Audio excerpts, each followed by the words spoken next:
오늘 국회 운영위원회에서 보기 드문 장면이 나왔습니다.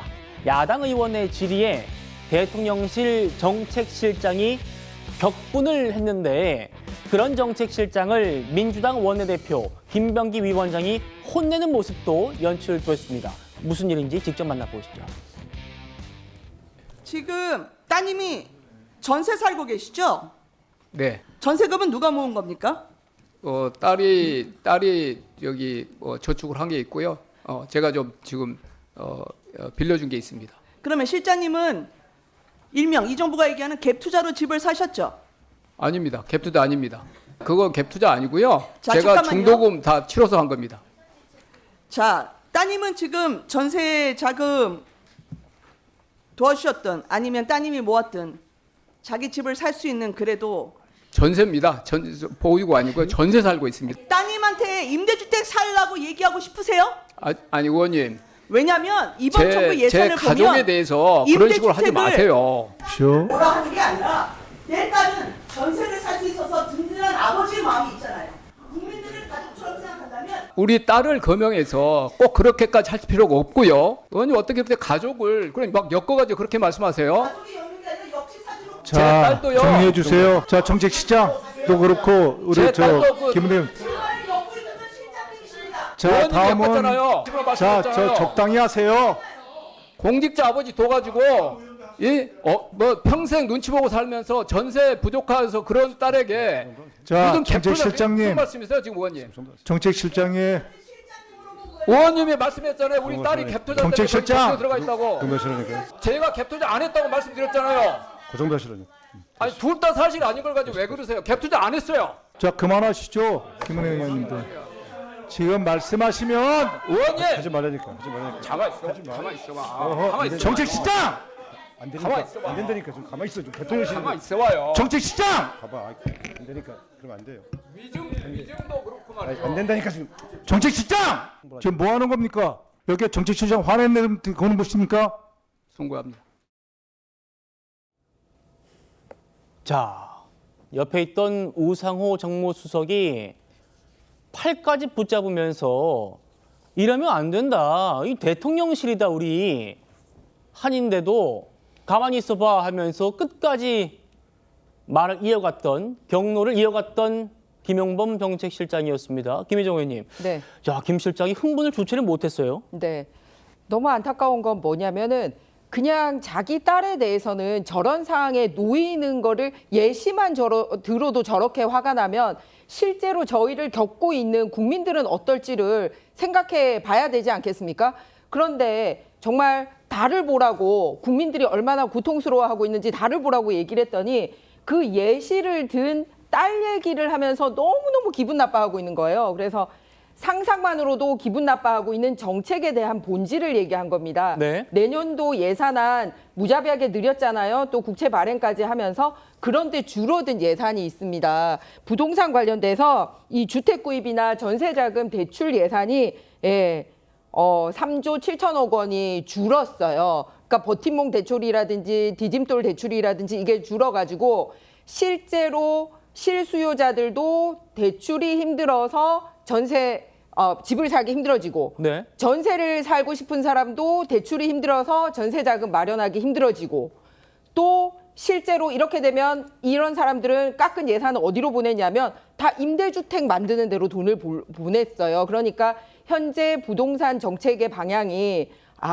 자산을 축적을 해서 자기 부동산을 가지는 방식으로 설계를 한 게 아니라 너는 이제부터 평생 그냥 임대나 살아. 이런 식으로 설계를 한 거를 실장님 당신 따님이라면 어떻겠습니까? 이렇게 예를 든 거거든요. 그런데 저렇게 흥분을 하니 보는 민주당 의원들도 내용상으로 봐서도 김용범 실장이 좋을 게 없고 태도상으로 봐서도 좋을 게 없기 때문에 저렇게 나서서 말리게 된 것입니다. 예. 적절하지 않은 태도입니다. 이재명 대통령이 임명 권력은 선출 권력을 존중해야 한다. 장관들 국회 가서 잘하라. 이렇게 했던 말도 기억이 나는데요. 자, 양태정 위원장님. 그래서인지 김병기 원내대표가 운영위원장이죠. 처음엔 정책실장님 하면서 좀 자제시키려고 하다가 흥분을 주체를 못하니까 정책실장 정책실장 이렇게 3번이나 소리를 질렀습니다. 어떻게 보셨어요? 저거는 전 김병기 그 운영위원장이 저는 잘 제재했다고 생각을 하고요. 예. 그러니까 사실 지금 뭐 대통령 정책실장도 이제 공직자고 행정부 공직자고 당연히 이제 국민의 대표인 이제 입법부 국회 앞에서 국회에 출석을 해서 그 질문에 이제 성실히 답할 의무가 있기 때문에 뭐 저런 식의 위원장이 저런 이제 일종의 이제 그 회의를 이제 진행을 이제 어느 정도 제지한 거는 저는 충분히 잘한 거라고 생각을 합니다. 네. 다만 이제 김은혜 의원께서 이제 굳이 이제 그 정책실장의 뭐 이제 가족을 거론하면서 질문 자체는 굉장히 좀 악의적이었다 생각을 합니다. 차라리 뭐 부동산 대책이 잘못된 것이 아니냐, 뭐 디딤돌 대출 예산이 준 건데 해명을 해라, 뭐 그런 식으로 차라리 정책적인 질문을 했으면은 뭐 우리 그거에 대한 답변을 했으면 오히려 좀 더 서로 간에 생산적인 이제 뭐 그 질문과 답변이 됐을 거라 생각을 하는데 그 점은 좀 매우 아쉬운 부분이 있고요. 네. 다만 이제 그 김용목 정책실장 같은 경우도 이제 뭐 흔히 갭투자는 아니지만 흔히 얘기하는 뭐 분양권, 뭐 딱질 딱지라 구입해서 그러죠. 이제 국민의 눈높이에 맞지 않는다는 비판도 충분히 있고 예. 또 어쨌든 이제 대통령실을 대표해서 출석한 자리에서 저렇게 흥분하는 모습을 보이는 거는 좀 매우 부적절했다고 생각을 합니다. 예. 김용범 전 정책실장이 흥분을 조금 가라앉힌 뒤에 이어진 그 질의응답도 만나보시죠. 정책시장 질문 하나 드리겠습니다. 갭 투자 하신 거 없죠? 갭투자 아닙니다. 따님도 전세 살고 있죠. 예. 근데 왜 사실이 아닌 걸로 이렇게 공격을 받고 계신지 잘 모르겠습니다. 제가 대신해서 유감스럽다는 말씀을. 아닙니다. 제가 송구합니다. 저는 가족 문제 건들고 싶지 않으나 대응 좀 해야 되겠습니다. 뭐 재산 한 270억 갖고 있는 의원들이 서민 청년 운운하는 거 저는 기가 찹니다. 정책식에서 흥분하실 필요 없다고 생각을 합니다. 가족 문제까지 거론해서 하는 부분 제가 전반적으로 유감스럽다는 말씀을 드리겠습니다. 아닙니다. 제가 뭐 자숙하겠습니다. 2030 청년들에게 집이라는 건 이제 절망입니다.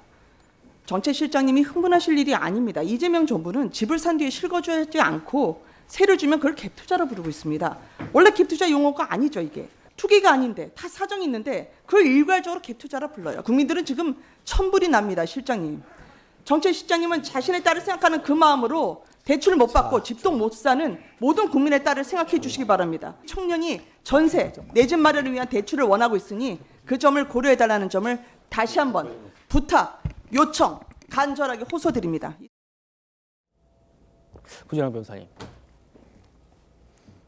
김용범 실장이 좀 마음을 가라앉히고 자숙하겠다, 뭐 송구하다 이렇게 말은 했습니다만, 그리고 본인 뭐 갭투자 아니라고 합니다만 11호 대책이 엄격하게 제한하는 그 재개발 딱지, 강남에 딱지를 구입한 건 맞잖아요. 그렇죠. 그러니까 막대한 투자 이익을 보게 된 상황 자체가 문제인데 그게 다른 어떤 유형만 아니면 그냥 아무 문제 없는 듯이 이렇게 하는 건 눈속임이죠. 그러니까 지금 이 부동산 정책에 관여하는 실무 라인들이 모두 다 부동산 투기의 뭐 황제들 아니냐 이런 식의 비판이 따라옴에도 불구하고 적반하장으로 저렇게 화를 내는 거는 그냥 뭐 닭공이 최선의 방어다 뭐 이렇게 생각하시는 건지 난장판을 만들어서 이런 얘기 끌고 더 나오게끔 하는 거를 막기 위한 건지 모르겠는데 지금 뭐 민주당 의원들이 다수를 점하고 있으면 홈그라운드처럼 여기는 그런 태도 아니었나 싶은데 민주당 의원들도 저런 태도는 쉴들 쳐줄 수 없죠. 그리고 김은혜 의원의 질의에 대해서 악의적이다 이렇게 얘기하시는 분들은 이 내용을 정확히 보셔야 돼요. 따님을 갖고 뭐라 하는 게 아니에요. 가족을 뭐라 그러는 게 아니라 국민을 가족처럼 생각한다면 이러면서 예를 들었지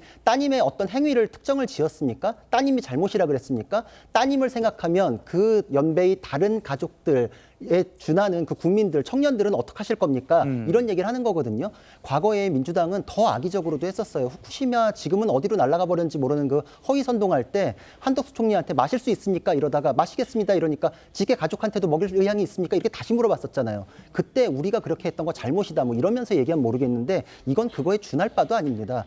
젊은 세대에 대해서 정말 진정성 있는 정책입니까? 라는 걸 묻는 차원이고 따님에 대해서 구체적인 사례를 언급한 적도 없거든요. 근데 저렇게 고성을 내뱉고 혼자서 지금 막 동무대처럼 화를 내다가 지금 민주당의 원내대표께서 제지를 할 때서야 송구합니다라는 태도가 나오는 거는 아 이게 그냥 지금 정책에 대해서 질의를 받는 입장이 아니라 그냥 민주당 의원들이 내 편 들어주겠지 하는 그 정도 생각에서 가볍게 처신하신 게 아닌가 싶어서 매우 부적절하다고 생각합니다. 예.